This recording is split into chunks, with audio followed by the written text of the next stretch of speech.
Hello everyone, very good evening to all of you. आप सभी का एग्ज़ाम हंट में एक बार फिर से बहुत बहुत स्वागत है। तो फ्रेंड्स, कैसे हैं आप सभी और कैसे चल रही है आप सभी की पढ़ाई। और आज हम जुड़े हैं क्लास 6 के हिस्ट्री चैप्टर 3 के इम्पॉर्टेंट पॉइंट के साथ, जो आपके एग्ज़ाम के लिए बहुत ही ज़्यादा इम्पॉर्टेंट है।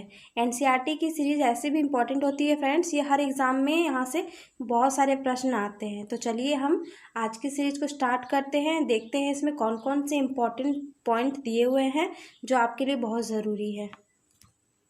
तो आज हम सबसे पहले पढ़ेंगे जंगली जानवर के बारे में, कि जो प्राचीन काल में जो लोग थे वो सबसे पहले किस जानवर को पालतू बनाए थे। तो सबसे पहले जिस जंगली जानवर को पालतू बनाया गया वो कुत्ते का जंगली पूर्वज था।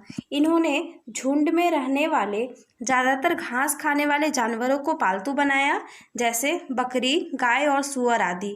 लोगों द्वारा पौधे उगाने और जानवरों की देखभाल करने को बसने की प्रक्रिया का नाम दिया। या आपसे अगर पूछा जाए कि बसने की प्रक्रिया किसे कहते हैं, तो लोगों द्वारा पौधे उगाने और जानवरों की देखभाल करने की प्रक्रिया को ही बसने की प्रक्रिया कहा गया। बसने की प्रक्रिया करीब 12,000 साल पहले शुरू हुई थी। अगर आपसे पूछा जाए कि बसने की प्रक्रिया कब शुरू हुई, तो आपका जवाब होगा कि 12 साल पहले शुरू हुई थी। और सबसे पहले कृषि के लिए उपजाई गई जो फसल थी वो कौन सी थी? तो सबसे पहले कृषि के लिए उपजाई गई फसल थी गेहूं और जौ। ठीक है, अब चलिए हम बढ़ते हैं नेक्स्ट पॉइंट की ओर। तो नेक्स्ट पॉइंट में हम आज सबसे पहले देखेंगे पुरास्थलों से प्राप्त चीज़ें, कि कौन सी चीज़ें कहाँ से प्राप्त हुई है। तो गेहूं, जौ, भेड़, बकरी, मवेशी, ये सारे मेहरगढ़ जो आधुनिक पाकिस्तान में है यहाँ से मिला है फ्रेंड्स। और चावल, जानवरों की हड्डियों के टुकड़े, ये कहाँ से मिले हैं? तो ये कोल्डी हवा से मिले हैं। और ये कहाँ है? तो ये आधुनिक उत्तर प्रदेश में है। चावल, मवेशी और मिट्टी पर खुरों के निशान वाला जो चिन्ह है ये कहाँ मिला है? तो महागढ़ा, जो भी आधुनिक उत्तर प्रदेश में है। गेहूं और दलहन, ये कहाँ से मिला है? तो गुफ्रकाल से मिला है और यह कश्मीर में है। और गेहूं, दलहन, कुत्ते, मवेशी, भेड़, बकरी, भैंस, ये सब कहाँ से मिले हैं? तो बुरझोम से मिले हैं। और बुरझोम कहाँ है फ्रेंड्स? तो ये कश्मीर में है। गेहूं, हरे चने, जौ, भैंस, बैल, ये कहाँ से मिले हैं? तो चिरौंद, जो आधुनिक आंध्र प्रदेश में है। और ज्वार, बाजरा, मवेशी, भेड़, बकरी, सूअर, ये हल्लूर से मिले हैं, जो आधुनिक आंध्र प्रदेश में है। ठीक है, ये आधुनिक है फ्रेंड, ना कि धुनिक। ओके। काला चना, ज्वार, बाजरा, मवेशी, भेड़, सूअर, ये कहाँ से मिले हैं? तो पय्यमबल्ली, आधुनिक आंध्र प्रदेश में है, यहाँ से मिले हैं। ये बहुत ही इंपॉर्टेंट है, तो इसको आप याद रखिएगा, या आप इसके स्क्रीनशॉट भी ले सकते हैं और इसे अपने साथ रख सकते हैं। जब भी आप इसे बार बार पढ़ेंगे तो ये आपको याद हो जाएगा। अब हम पढ़ेंगे बुरझोम के बारे में, जो वर्तमान कश्मीर में है। तो यहाँ से क्या हुआ? तो यहाँ से गर्तवास के साक्ष्य मिले हैं, यानी बुरझोम में जो लोग थे वो गड्ढे के नीचे घर बनाकर रहते थे, और उन गड्ढे के नीचे वाले घरों को क्या कहा जाता था? तो गर्तावास कहा जाता था।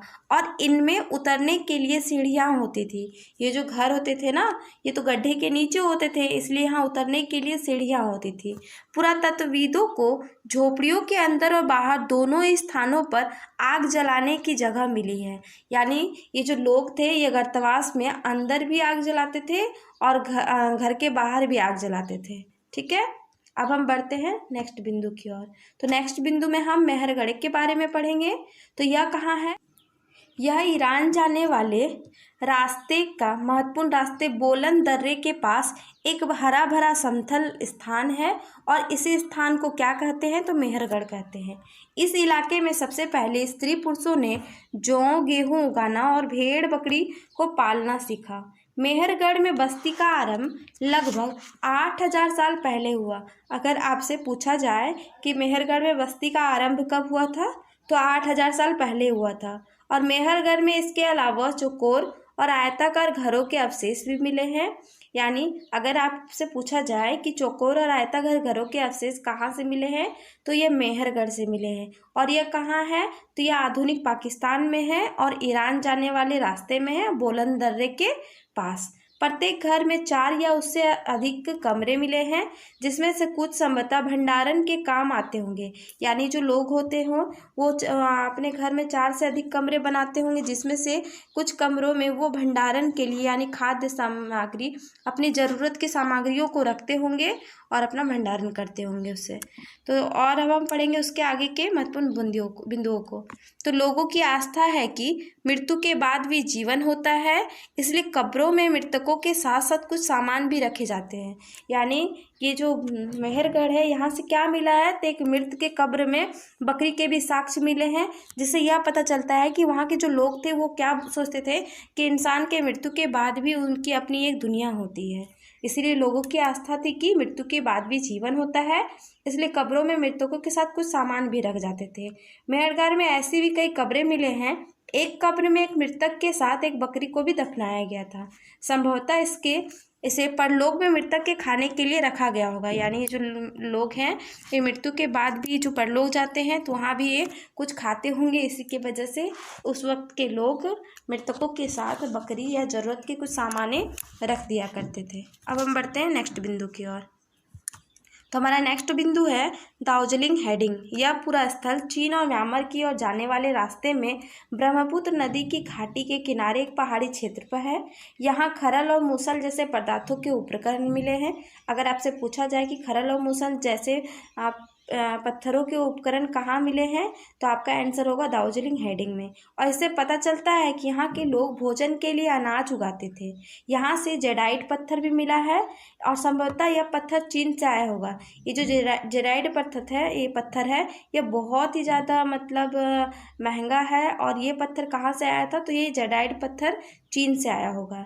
इसके अतिरिक्त यह पूरा स्थल से कास्टास में यानी लकड़ी के जले हुए साक्ष्य, अति प्राचीन लकड़ी जो सख्त होकर पत्थर बन गई होगी, के औजार और बर्तन भी मिले हैं। नोट, यहाँ हजारों साल बाद भी ओखली और मूसल का प्रयोग अनाज पीसने के लिए किया जाता है। यानी यहाँ अभी भी ओखली और मूसल का प्रयोग अनाज पीसने के लिए किया जाता है।